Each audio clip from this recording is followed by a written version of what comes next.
మన ప్రభువును రక్షకుడైన యేసుక్రీస్తు పరిశుద్ధ నామమున వందనాలు. ప్రియదేవుని సంగమా, ప్రియదేవుని బిడ్డలారా, మరి అదే కాల సమయం దేవుని వాక్యాన్ని ధ్యానించుకునే ముందుగా ప్రార్థన చేసుకుందాం. ప్రార్థన.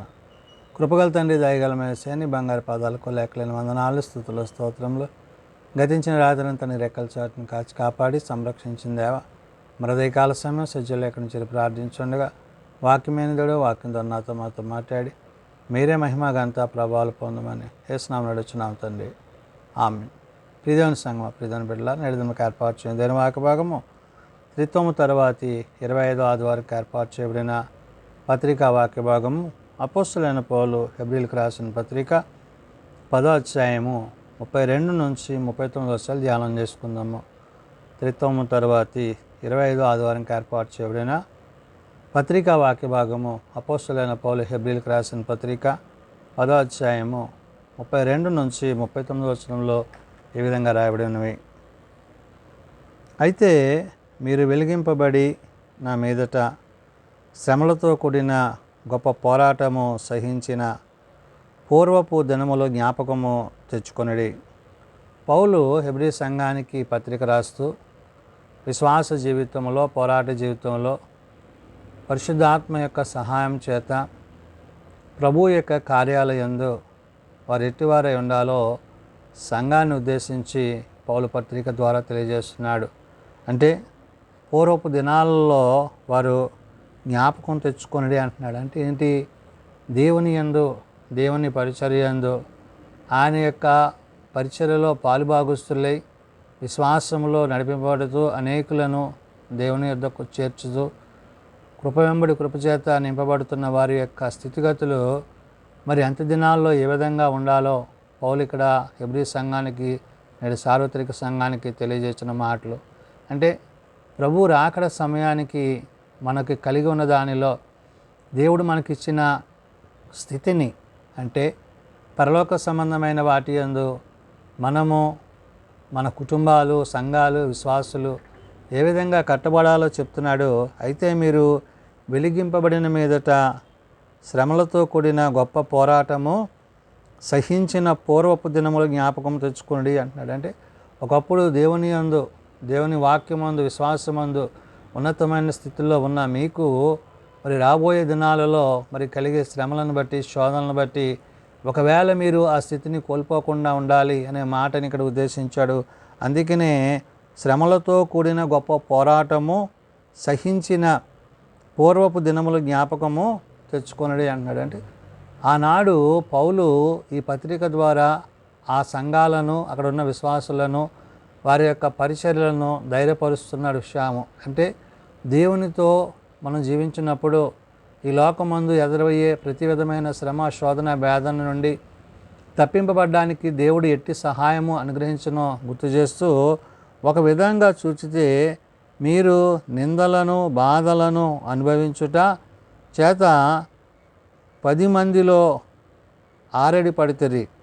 మరి యొక్క విధముగా చూచితే వాటిని అనుభవించిన వారితో పాలివారైతిరి. అంటే ఈ శ్రమానుభవములో ఎవరైతే మీకు పాలిభాగస్తులై, ఎవరితో మీరు పరిచర్యలో, ఎవరితో మీరు సహవాసములో, క్రీస్తు విషయంలో మీరు ఎంతగా శ్రమించారో ఆ శ్రమకు తగిన ఫలితాన్ని దేవుడు మీకు ఇవ్వబోతున్నాడు. అంటే పరలోకమందు మీ కొరకు ఏదైతే సమకూర్చుకోవాలో, పరలోకమందు ఏది దేవుడు మన కొరకు సిద్ధపరిచాడో దాని నిమిత్తము శ్రమపడ్డారు, ప్రయాసపడ్డారు. అంటే వారికి కలిగి ఉన్న వాటిని కూడా దేవుని కొరకు వెచ్చించడంలో ఏమాత్రమో వెనుక తీయని కుటుంబాలుగా ఆనాడు హెబ్రీలో ఉండే బిడ్డలను బట్టి, సంఘాలను బట్టి పౌలు పత్రిక చేస్తున్నాడు. అంటే అంత్య దినాలలో, అపాయకర దినాలలో మరి ఉన్న మనకి నేడు ప్రభు యొక్క మాట చేత ఇక్కడ పౌలు చెప్తున్న మాట అదే.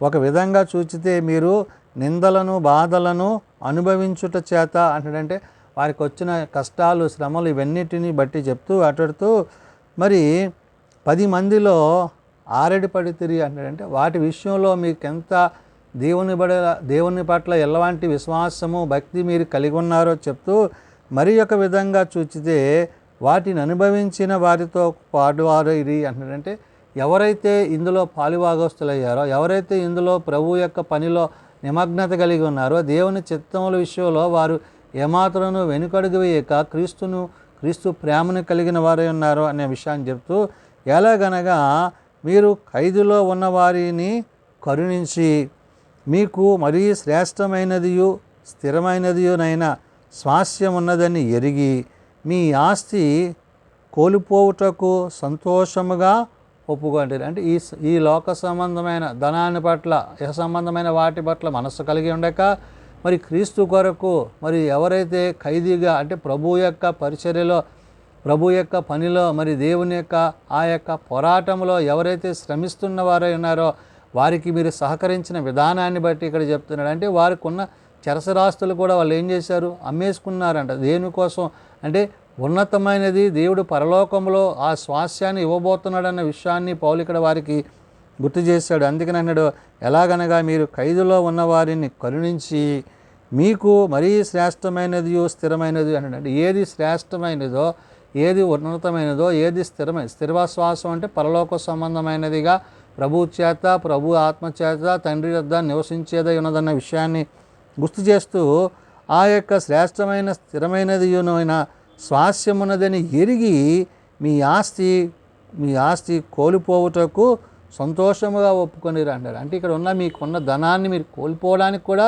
ఏమాత్రమును మీరు దుఃఖించలేదు, చింతించలేదు. అంటే క్రీస్తు కొరకు మీరు అంతగా శ్రమించారు అంటే. నేడు విశ్వాసులైన వారు, పరిశుద్ధులైన వారు, ప్రభువుని కలిగి ఉన్నవారు ఇక ముందున్న వాటిని కూర్చుకోవటం కాదు, కానీ పరలోకంలో దేవుడు మనకి ఏదైతే ఒక శ్రేష్టమైనది ఇవ్వబోతున్నాడో ఆ శ్రేష్టమైన దానికోసం మనం ఇక్కడ పోరాటం చేయాల్సిన ఆవశ్యకత ఉందని ఆనాడు హెబ్రీ సంఘానికి నేడు మనకి చెప్తున్నాడు. అందుకని అన్నాడు, కాబట్టి మీ ధైర్యమును విడిచిపెట్టకుడి, దానికి ప్రతిఫలముగా గొప్ప బహుమానము కలుగునండి. అంటే ఏ ధైర్యాన్ని బట్టి చేస్తున్నారు వీళ్ళు? ప్రభువును బట్టి, పరిశుద్ధాత్మను బట్టి, తండ్రి వారి పట్ల చూపిన ప్రేమను బట్టి. ఇవన్నీ కూడా పౌలు వారికి ఒక హెచ్చరికలుగా వారికి పత్రిక ద్వారా తెలియజేయచ్చు. అంటే విశ్వాసములో కొనసాగుతున్నప్పుడు, ప్రార్థనలో కొనసాగుతున్నప్పుడు, భూ సంబంధమైన ఇహ సంబంధమైన అనేక శ్రమలు, కష్టాలు మీరు ఎదురైనప్పుడు వాటిని చూచి అధైర్యపడిపోక మీకు దేవుడు ఏదైతే ఇవ్వనై ఉన్నాడో ఆ మహిమ కిరీటాన్ని మీరు పొందుకోవడం కోసమో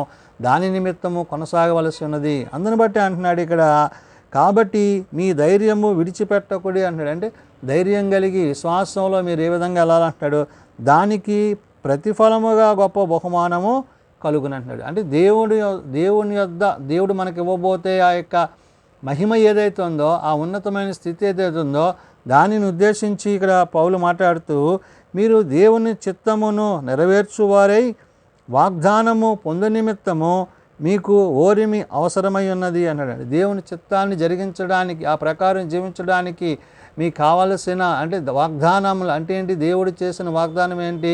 ఆయన మరలా తిరిగి వచ్చి మనల్ని ఆయన దగ్గరికి చేర్చుకుంటాడు. కాబట్టి మనం ఆయనతో సదాకాలము జీవించేవారమేంటాం. కాబట్టి ఆ ఉన్నతమైన స్థలంలోనికి ఆయన తీసుకోవడానికి మనకి ఇష్టపడుతున్నాడు. కాబట్టి ఆ వాగ్దానానికి మనం వారసులం కావాలనే విషయాన్ని పౌలు ఇక్కడ చెప్తున్నాడు. అందుకని మీరు దేవుని చిత్తం నెరవేర్చిన వారే వాగ్దానము పొందు నిమిత్తము మీకు ఓరిమి అవసరమై ఉన్నది అన్నాడు. అంటే ఎన్ని కష్టాలు వచ్చినా మీరు వాటిని సహిస్తూ భరిస్తూ దేవుని యొక్క చిత్తం కొరకు మీరు ముందుకు కొనసాగువారై ఉన్నారు అంటూ, ఈ కాలమున బహు కొంచెముగా ఉన్నది వచ్చుచున్నది, కాబట్టి ఆలస్యము చేయక వచ్చునన్నాడు. అంటే ఇక అంటే రాకడకు సిద్ధపాటు, అంటే దేవుని యొక్క రెండవ రాకడకు సిద్ధపాటు కలిగిన స్థితిని, అంటే కాలములు సమయములు దేవుని యొక్క ఆధీనములు ఉన్నాయి. కాబట్టి ఆయన ఏ క్షణాన్ని ఎప్పుడు వచ్చినా కూడా మీరు ఆ ఎత్తబడే గుంపులో ఆ యొక్క మహిమమేఘం మీదకి కొనిపోబడే స్థితిని మీరు కలిగి ఉండాలనే విషయాన్ని ఇక్కడ ఆనాడు హెబ్రీ సంఘానికి నేడు మనకి పౌలు చెప్తున్నమాట. ఇక కాలము బహు కొంచెముగా ఉన్నది, వచ్చుచున్నవాడు ఆలస్యము చేయక వచ్చునన్నాడు. ప్రభువు త్వరగా వస్తున్నాడు. కాబట్టి ప్రభు రాకడకు తగిన సిద్ధపాటు మీరు కలిగి ఉండండి. నా ఎదుట నీతిమంతుడైన వాడు విశ్వాస మూలముగా జీవించును గాని అతడు వెనుకదీసిన ఎడల అతని యందు నా ఆత్మ సంతోష ఉండదు అన్నాడు. నా యందు అంటే ఎవరి యందు? ప్రభునందు, ప్రభు యొక్క మాట యందు, ప్రభు యొక్క ఉద్దేశాలందు, ప్రభు యొక్క ఆలోచనల యందు సాక్ష్యగరితమైన జీవితాన్ని కలిగిన లోకానుసారంగా నడుచుకొనక ఆత్మానుసారంగా జీవిస్తూ విశ్వాసంలో కొనసాగుతున్న స్థితి ఏదైతే ఉందో దాని విషయంలో మీరు వెనకడుగు వేయొద్దు అన్నాడు. ఎందుకని? ప్రభు రాకడొచ్చే సమయానికి అనేకమైన మరి లోక సంబంధమైన పాప సంబంధమైన మీకు ఎదురైనప్పుడు మీరు ఒకవేళ లోకం వైపు పాపం వైపు వెళ్ళిపోతారేమో. ఆ విధంగా వెళ్ళకుండా మీరు ఏదైతే ఒక నిరీక్షణ కలిగి ఉన్నారో ఆ నిరీక్షణ యందు మీరు ముందుకి కొనసాగండి అని చెప్తున్నాడు. అందుకని అంటున్నాడు, నా ఎదుట నీతిమంతుడైన వాడు విశ్వాస మూలముగా జీవించున్నాడు. ఎవరో ప్రభు ఎదుట మనము నీతిమంతులుగా తీర్చబడాలని, ప్రభువు చేత నిర్దోషులుగా ఎంచబడాలని పౌలు ఇక్కడ వారిని ఉద్దేశించి చెప్తున్నాడు.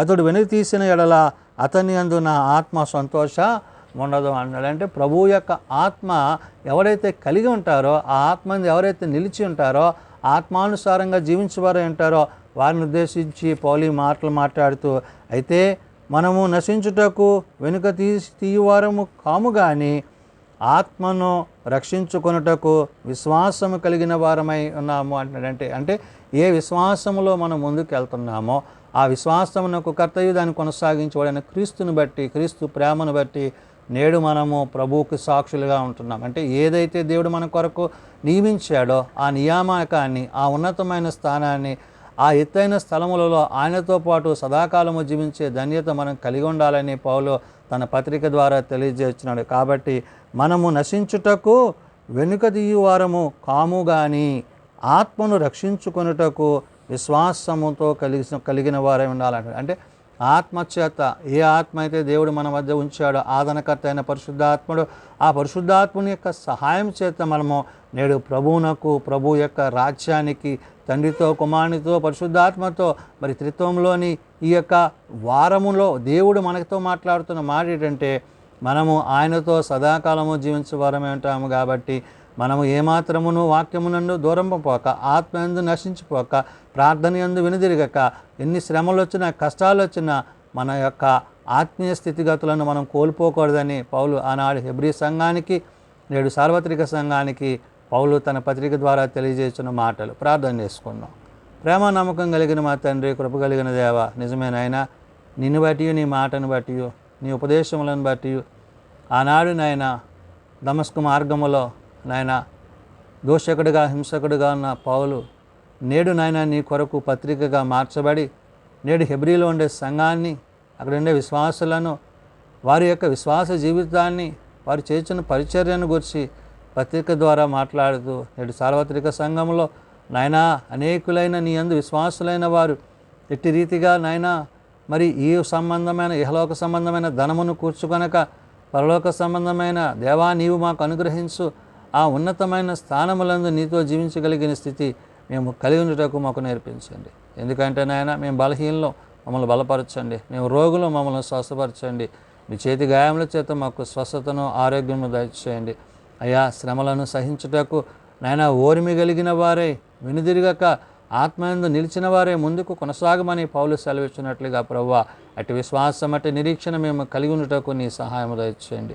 చిన్న బిడ్డలు, యవనులు, పెద్దలు, వృద్ధులు ప్రతి వారిని వారి వారి తరగతిలో చొప్పున ఆశీర్వదించి దీవించండి. జన్మదినాలు, వివాహదినాలు, ఐకుటికల కుటుంబాలు ప్రత్యేకపరచండి. ఏ ఒక్కరు నశించక నీ యందును, నీ ఆత్మయందును సదాకాలము జీవించినట్లు ప్రతి వారికి నీ కృప దయచేయమని. ఇంకా నాయన నేను ఎరుగక తెలియక నాయన ఎవరైతే తమ హృదయాలు కఠినపరుచుకుంటున్నారో అటు హృదయాలను సరిచేసుకొని నాయన నీ వాక్యము చేత, నీ ఆత్మ చేత నీ అందు జీవించగలిగిన కృప దయచేయమని, ఇంత గొప్ప రక్షణ నిర్లక్ష్యము చేయక నీ అందు విశ్వాసములో కొనసాగుట కట్టి కృప దయచేయమని యేసునామం నడుచున్నాము తండ్రి, ఆమెన్. పరలోకమందున్న మా తండ్రి, నీ నామం పరిశుద్ధపరచబడుగాక, నీ రాజ్యం వచ్చుగాక, నీ చిత్తం పరలోకమందు నెరవేర్చినట్లు భూమి మీద నెరవేరుగాక. మానదనాలు మాకు దయచేయము, మెడల అపరాధం చేసిన వారిని మేము క్షమించిన ప్రకారం మా అపరాధములను క్షమించు, శోధనలతో ఏకాదశులను తప్పించము. రాజ్యము, శక్తి, మహిమ నిరంతరము నీవే అన్నావు తండ్రి, ఆమెన్. మన పరమ తండ్రి అయిన దేవుని ప్రేమ, ప్రభువైన యేసుక్రీస్తు కృప, పరిశుద్ధాత్మ నిత్య సహాయము నిరంతరము సదాతో సంరక్షించునుగాక, ఆమెన్.